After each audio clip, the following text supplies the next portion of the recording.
이 아침 우리에게 주시는 하나님의 말씀 예레미야 51장입니다.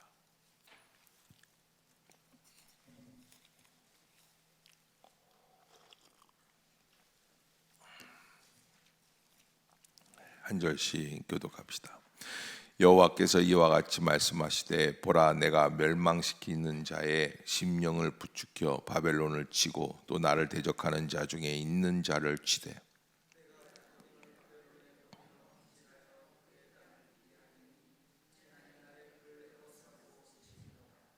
활을 당기는 자를 향하며 갑옷을 입고 일어선 자를 향하여 쏘는 자는 그의 활을 당길 것이라. 그의 장정들을 불쌍히 여기지 말며 그의 군대를 전멸시켜라.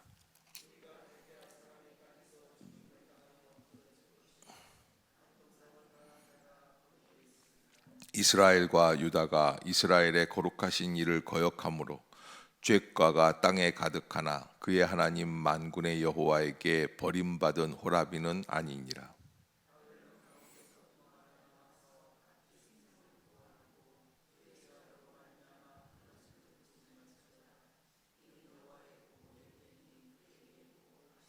바벨론은 여호와의 손에 잡혀 있어 온 세계가 취하게 하는 금잔이라. 뭇 민족이 그 포도주를 마심으로 미쳤도다.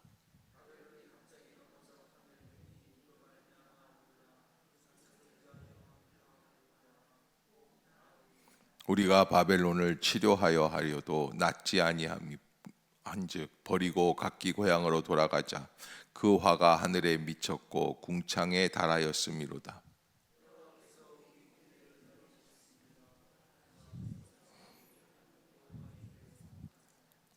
화살을 갈며 둥근 방패를 준비하라. 여호와께서 메대 왕들의 마음을 부추기사 바벨론을 멸하기로 뜻하시나니 이는 여호와께서 보복하시는 것 곧 그의 성전을 위하여 보복하시는 것이라.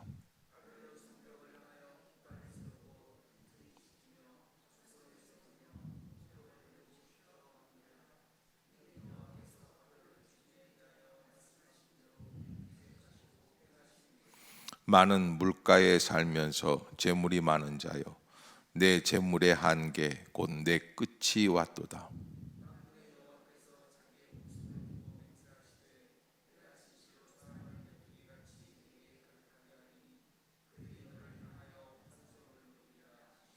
여호와께서 그의 능력으로 땅을 지으셨고 그의 지혜로 세계를 세우셨고 그의 명철로 하늘들을 펴셨으며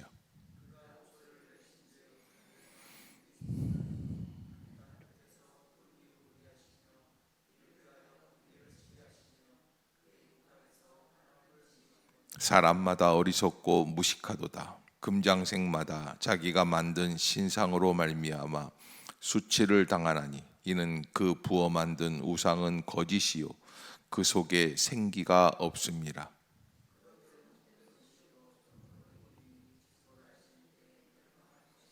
야곱의 분깃은 그와 같지 아니하시니 그는 만물을 지으신 분이요 이스라엘은 그의 소유인 지파라. 그의 이름은 만군의 여호와시니라.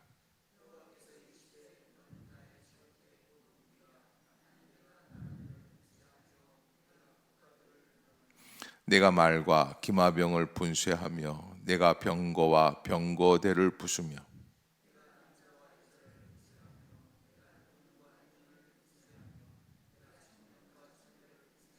네가 목자와 그 양떼를 분쇄하며 내가 농부와 그 멍에소를 분쇄하며 내가 도백과 태수를 분쇄하도록 하리로다.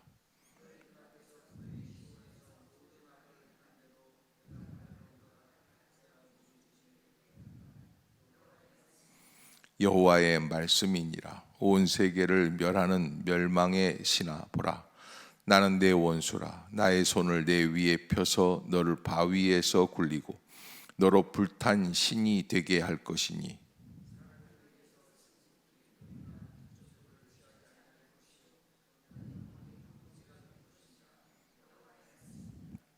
땅에 깃발을 세우며 나라들 가운데 나팔을 불어서 나라들을 동원시켜 그를 치며 아라락과 민나와 아스크나스 나라들을 불러 모아 그를 치며 사무관을 세우고 그를 치되 극성스러운 메뚜기 같이 그 말들을 몰아오게 하라.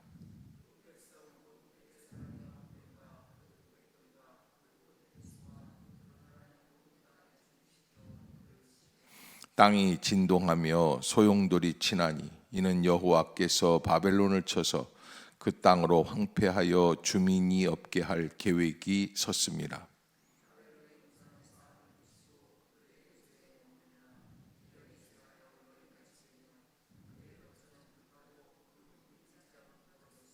보발꾼은 보발꾼을 맞으려고 달리며 전령은 전령을 맞으려고 달려가 바벨론의 왕에게 전하기를 그 성읍 사방이 함락되었으며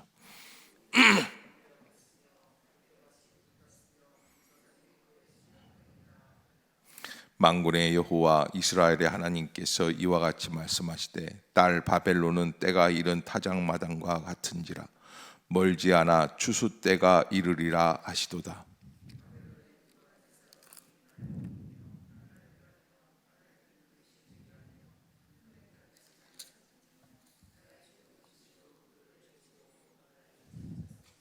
내가 받은 폭행과 내 육체에 대한 학대가 바벨론에 돌아가기를 원한다고 시온 주민이 말할 것이요 내 피 흘린 죄가 갈대아 주민에게로 돌아가기를 원한다고 예루살렘이 말하리라.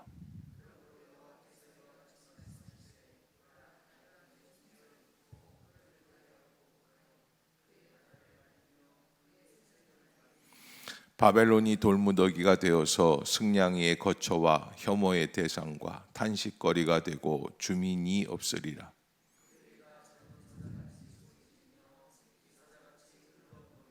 열정이 일어날 때에 내가 연애를 베풀고 그들이 취하여 기뻐하다가 영원히 잠들어 깨지 못하게 하리라. 여호와의 말씀이니라.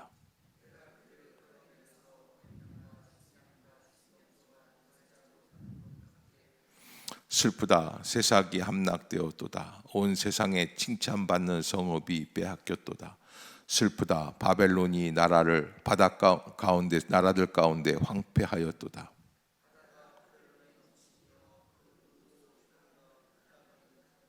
그 성읍들은 황폐하여 마른 땅과 사막과 사람이 살지 않는 땅이 되었으니 그리로 지나가는 사람이 없도다.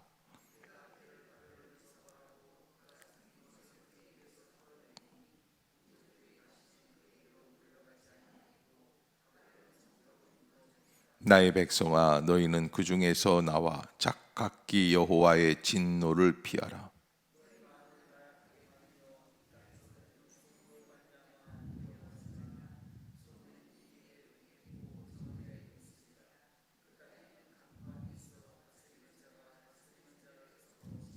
그러므로 보라 날이 이르리니 내가 바벨론의 우상들을 벌할 것이라.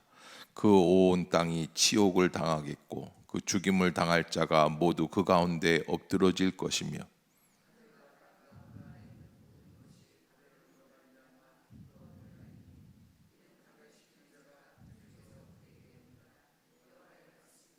바벨론이 이스라엘을 죽여 엎드러뜨린 같이 온 세상이 바벨론에서 죽임을 당하여 엎드러지리라.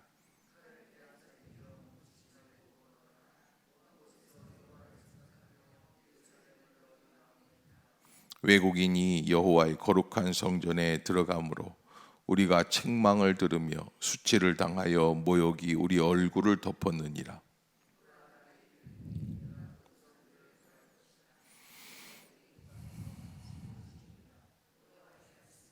가령 바벨론이 하늘까지 솟아오른다 하자 높은 곳에 있는 피난처를 요새로 삼더라도 멸망시킬 자가 내게로부터 그들에게 임하리라.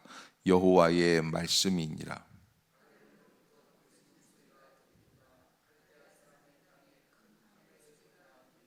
이는 여호와께서 바벨론을 황폐하게 하사 그 큰 소리를 끊으심이로다.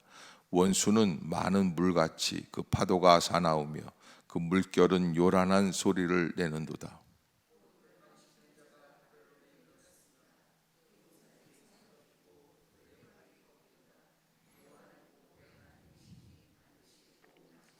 만군의 여호와라 일컫는 왕이 이와 같이 말씀하시되 내가 그 고관들과 지혜 있는 자들과 도백들과 태수들과 용사들을 취하게 하리니 그들이 영원히 잠들어 깨어나지 못하리라.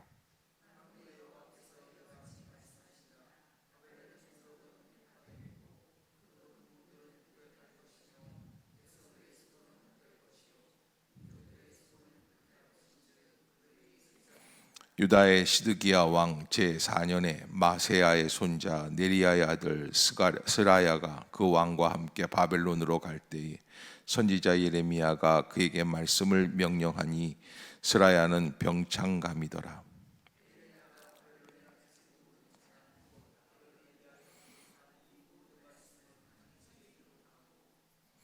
스라야에게 말하기를 너는 바벨론에 이르거든 삼가 이 모든 말씀을 읽고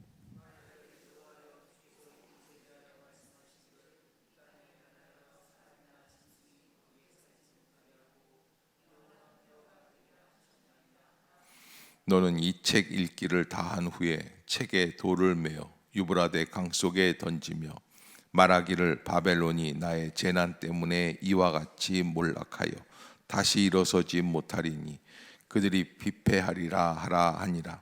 예레미야의 말이 이에 끝나니라. 아멘. 할렐루야. 이 아침 죄전을 찾으신 여러분들에게 하나님의 은혜와 평강이 함께 하시기를 축복합니다. 예레미야가 이제 오늘 그리고 이제 내일 52장으로 끝을 맺게 되는데 끝을 앞두고 오늘 51장은 64절이라고 하는 아주 그냥 굉장히 긴 역대 긴 장이죠. 그 긴 장을 하나님께서는 바벨론의 멸망에 대한 묘사로 지금 덮고 있습니다. 그런 거 보면 하나님께서 바벨론을 사용하실 때에 하나님의 막대기로 사용하셨어요. 그러나 하나님의 막대기로 사용하시다가 다시 그 막대기조차 어떻게 될 때가 있습니까? 부러지고 심판받을 때가 있다는 거예요. 그래서 어제도 우리가 함께 새벽기도 때 나누었지만 50장에서 바벨론의 멸망의 가장 큰 원인은 어디에 있다고 그랬습니까? 교만함에 있었어요. 교만함, 내가 뭔가 잡았다고 생각할 때, 패권을 갖고 있다고 생각할 때 그때 우리에게 밀어닥치는 게 하나 있는데 교만을 통한 멸망이고 하나님을 인정하지 않는 자들이 이 땅 위에서 사라지게 되는 역사를 말씀해 주고 계시는 거예요. 근데 오늘날도 똑같습니다. 여러분, 하나님을 안 믿는 것이 더 생활하기에 좋을 수 있다고 생각할 때가 있습니다. 편안할 때가 있습니다. 그러나 그렇지 않아요. 그 하나님을 안 믿는 세력들을 규합해서 믿는 자들을 핍박했던 그 모든 세력들을 주님께서는 멸하게 되시는 거죠. 세상을 향한 그런 욕심과 만족과 탐욕과 모든 권력들, 정치적인 세력들, 이걸 다 바벨론으로 말할 수가 있습니다. 그 바벨론에 대한 세력들에 대해서 우리가 늘 깨어서 내가 어떻게 하나님 앞에서 믿음으로 살아가야 할 것인가를 생각해 봐야지 되겠죠. 자, 하나님의 능력과 바벨론의 멸망, 이게 1절부터 이렇게 첫 부분에 나와 있던 말씀들의 내용을 요약한 겁니다. 하나님의 능력, 바벨론을 파괴시키시는 분은 누구예요? 바로 하나님이시다. 하나님밖에는 없다. 그래서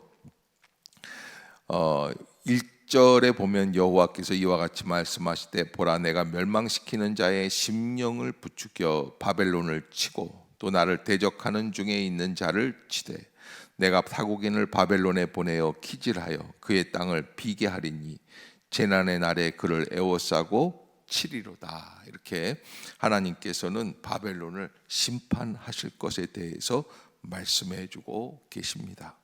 하나님이 하시는 것이죠.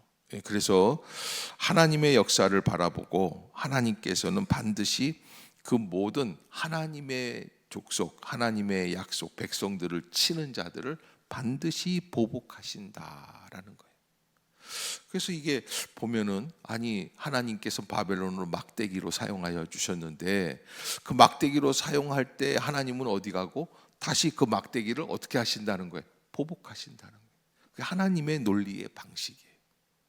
그러기에 여러분 내가 누구를 하나님의 손에 의해서 심판하고 판단하고 정죄할 때에 우리는 의롭다고 생각을 하고 만족이 됩니다. 그리고 불의를 처단하게 되고, 그러나 그렇지 않습니다. 하나님은 모든 것에서 뿌린 대로 거두게 하시는 하나님이에요. 바벨론이 멸망할 때 사실은 여기 보면은 뭐 완전히 그냥 전쟁 바다가 된다고 생각하는데 그렇지가 않고, 하룻밤 사이에 모든 것이 취하여서 잠들어 있는 동안에 메대와 파사국들이 들어와 가지고, 그래서 완전히 바벨론을 점령하고 무혈입성, 싸우지도 않고 바벨론을 정복하고 정권이 바뀌어요. 그 수치스러운 그런 패배를 겪게 합니다. 그것이 바벨론의 멸망의 이야기들이에요. 자, 특별히 저는 오늘 여기 본문에서 사실은 지금 이스라엘 남유다 왕국도 다 멸망하지 않은 때에 예레미야는 이 말씀을 들어서 지금 바벨론에 대한 이야기들을 하게 됩니다. 오늘 본문의 시점을 보면은 예레미야가 언제 이 말씀을 하게 되었는가? 여기 보면 59절을 한번 다시 읽어봅시다. 59절, 60절 시작. 유다의 시드기야 왕 제4년에 마세야의 손자 네리야의 아들 스라야가 그 왕과 함께 바벨론으로 갈 때에 선지자 예레미야가 그에게 말씀을 명령하니 스라야는 병참감이더라. 아멘. 그래서 예레미야가 바벨론에 닥칠 모든 재난, 곧 바벨론에 대하여 기록한 이 모든 말씀을 한 책에 기록하고 그 말씀을 가지고 가서 읽으라는 거예요. 그러니까 여러분, 사실 지금 남유다 왕국이 멸망하고 있는 시점이지만 하나님의 그 예언적인 구원적인 그 관점에서 보면은 유다만 멸망하는 게 아니라 유다를 멸망시키는 어느 나라가 망한다는 거예요. 바벨론이 망한다는 거예요. 그러니까 우리가 그것을 어려움을 겪을 때, 하나님을 믿는 백성들이 어려움을 겪을 때 그 관점을 잃어버리면은 안 돼. 아, 하나님께서 우리를 괴롭히는 저 바벨론도 또한 나중에는 멸망시키실 것이구나. 근데 약속받은 구원받은 백성과 차이는 뭐가 있습니까? 바벨론은 완전히 멸망당하고 구원받은 백성들은 다시 회복되는 시점이 있다는 거예요. 아멘. 그러니까 완전히 멸망시키시지는 않아요, 하나님의 약속의 백성들. 그래서 항상 이사야는 그것을 뭐라고 그러냐면 구루터기 신앙이라고 그래요. 이게 나무 구루터기가 남아있듯이 거기에서 새로운 새싹이 올라오듯이, 그렇게 하나님은 아주 기초적인 그 가장 밑바닥에 구루터기를 남겨놓으신다라고 하는 것을 우리에게 말씀해 주고 계시죠. 자, 우리가 이렇게 볼 때에 바벨론이 멸망하는 여러 가지 이유가 있지만, 바벨론의 여러 가지 이유들 가운데 가장 큰 원인은 그릇된 종교를 통해서 이스라엘을 오염시킨다는 거예요. 바벨론에는 창조론도 있습니다. 마루둑이라고 하는 신이 신들과 싸우다가 그 신들의 이 시체죠, 찢어서 던지니까 뭐 지구가 되고 달이 되고 별이 되고 해가 되고 뭐 이런 얘기들이 나옵니다. 그래서 그런 일종의 그 수호신으로서 생사화복을 주관하는 주관자로서 바벨론의 번영과 더불어서 추앙을 받았는데, 이러한 종교관은 삶을 파괴적으로 이끄는 결정적 요인이 되고 이스라엘의 종교 생활에도 심각한 위험을 가져왔다라고 하는 것이 오늘 예레미야의 해석이에요. 그래서 결국 이러한 우상 숭배로 바벨론은 만물의 창조자이신 하나님을 배역하고 그 결과 패망한 유다와 동일하게 하나님의 철저한 심판을 받게 된다라고 하는 것을 우리가 잊지 말아야 할 것입니다. 그래서 하나님께서는 바벨론 포로로부터 구원시키신다. 바벨론 포로들에 대한 예언을, 메시지를 또 해주시는데 45절 한번 볼까요?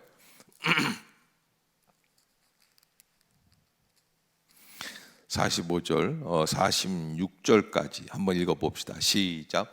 나의 백성아, 너희는 그 중에서 나와 각기 여호와의 진노를 피하라. 너희 마음을 나약하게 말며 이 땅에서 들리는 소문으로 말미암아 두려워하지 말라. 소문은 이 해에도 있겠고 저 해에도 있으리라. 그 땅에는 강포함이 있어 다스리는 자가 다스리는 자를 서로 치리라. 그래서 이렇게 멸망이 바벨론에게도 다시 임하게 될 것이다 라는 것이 아주 분명한 사실이라는 거예요. 그래서 47절 시작.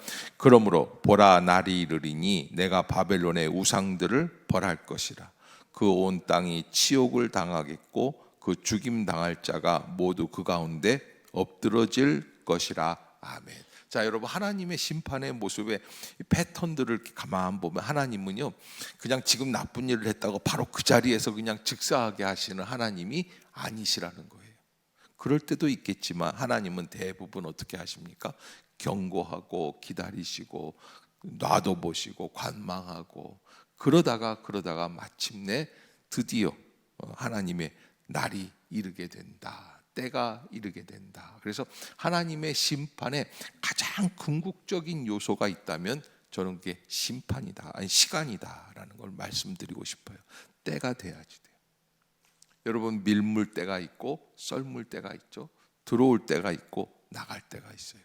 그런 거와 같이 이 온 우주를 통치하시는 하나님의 역사 방식도 때를 따라서 진행해 나가신다. 그러게 여러분, 여름을 지내고 있는 분이 있습니까? 모든 게 열정이 넘치고 모든 게 풍성할 때가 있습니까? 그러나 무슨 계절이 오고 있다는 걸 알아야 될까요? 가을을 지나 겨울이 오고 있다는 것을 깨달아야지 돼요. 또 겨울을 혹독한 겨울을 지내고 있습니까? 그러면 겨울 뒤에는 뭐가 있습니까? 다시 씨를 뿌릴 수 있는 봄이 오고 있다는 그런 하나님의 시간적인 심판의 개념을 이해하고 하나님께서 우리에게 날이 이른다라는 말씀을 해주신 것은 우리에게 인내하며 참고 하나님의 때를 기다리라는 거예요. 그러면 반드시 하나님께서 온전케 해주시는 그런 복된 역사가 임하게 된다. 여러분, 바벨론 땅에서는 어떤 일들이 있습니까? 48절에 보면 하늘과 땅과 그 안에 있는 모든 것이 바벨론으로 말미암아 기뻐 노래한다. 이건 뭐 아주 부귀영화가 극에 찬 거예요. 그러나 이는 파멸시키는 자가 북쪽에서 그에게 옴이라. 여호와의 말씀이니라. 바벨론이 이스라엘을 죽여 엎드러뜨린 같이 온 세상이 바벨론에서 죽임을 당하여 엎드러지리라. 바벨론조차도 멸망당하게 될 것이다 라고 하는 것을 분명히 약속해 주고 계십니다. 그러기에 하나님의 지금 납득이 안 되는 심판의 현장에서도 하나님의 때를 기다리고 하나님의 구원의 섭리를 바라볼 수 있는 믿음의 성도가 되어야 할 것이다 라는 것, 여러분들이 꼭 잊지 마시고, 이 세상을 살아갈 때 이제 본격적인 가을, 이제 이 11월이 지나가면 겨울이 기다리고 있어요. 우리가 이 11월 한 달을 하나님의 은혜 가운데 준비하는 계절, 그 준비가 뭘까요? 저는 감사라고 생각해요. 하나님 앞에서 깊이 감사할 때, 감사하고 있는 사람들에게 주시는 하나님의 따스러운 은혜의 축복이 나오겠죠. 그것을 볼 수 있는 눈이 열려야지 된다. 감사는 내가 생각할 때에 뭔가 현실 속에서 뭔가 내 손에 뭔가 쥐어지고 있을 때 감사할 수 있는 게 아니라 우리의 생각을 바꾸게 될 때 진정한 감사가 시작이 된다라는 것. 아멘. 예, 여러분, 내 생각을 한번 바꿔봅시다. 그때 감사가 시작이 된다는 거예요. 내가 어떻게 생각해야 감사할 수 있을까? 우리는 항상 기뻐하고 쉬지 말고 기도하고 범사에 감사하라 라고 하는 것을 잊지 마시고 믿음으로 승리하시는 모든 성도들이 되시기를 주의 이름으로 축복합니다. 기도하겠습니다.